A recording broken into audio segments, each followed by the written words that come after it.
Hey, that's pretty good. In the past, I made a video discussing and ranking the mainline villains of Ninjago. I went through each character individually and discussed many of their character traits that make them who they are. And today I get to talk about their support. Most of the main villains in the series have led or commanded at least one army throughout their respective wave, and each of them, like the main villains themselves, differ extremely from one another. Each one has its strong points and We've all got their quirks, you know? So today I will be counting down the top 5 Ninjago villain armies. Keep in mind that this list is strictly my opinion, and feel free to leave your own down in the comments section. With that out of the way, let's get into it.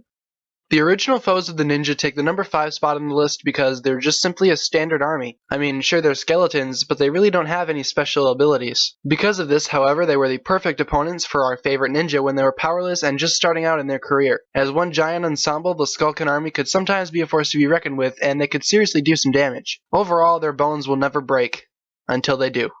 When Moro needed backup, he summoned a ghost, and when that one died, he summoned a whole bunch more. The Ghost Army seems to be the most ruthless villains that the ninja have ever faced, until we found out that they were allergic to water. Yeah, this army has one of the dumbest weaknesses of anything ever. This was balanced out though when the Preeminent showed up, and when the ninja would use water to kill one of them, they would just come right back out. This gives them a huge advantage over some of the other armies until they get spawn trapped. Then it's just like an endless time loop.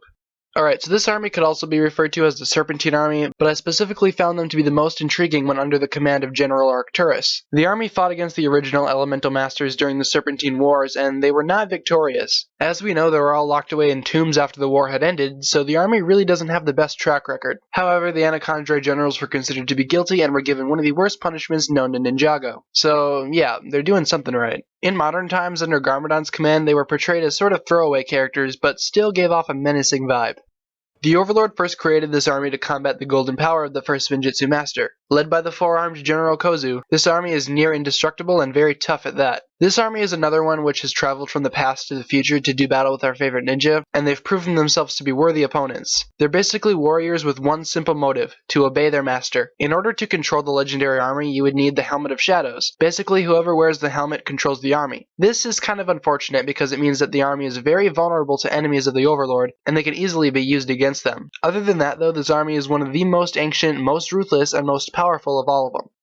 This army is yet again another army to be created by the Overlord, but this time it was during the modern era. The Overlord wanted to build a new army and decided to model it after Zane's design. This seems kind of strange, but this made for a very interesting and fresh approach to the villain army, and it will always be something to remember. Leading the pack, of course, is General Krypt, a sort of bland villain, but appropriate considering he's supposed to be a droid. Also notable to mention is Mindroid, the fun-sized sidekick to Krypt and one of the cutest characters in Ninjago history. In addition to being adorable, the Ninjroids can also be maniacal. They are some of the only villains capable of taking flight and using projectile weapons in addition to the standard blades. The Ninjroids also have some other gadgets that are worth bringing up, such as the intimidating mech dragon. Overall, the Ninjroids are figures that I really enjoy collecting, and I'm actually considering buying a bunch of troopers off of Bricklink to build my army even more.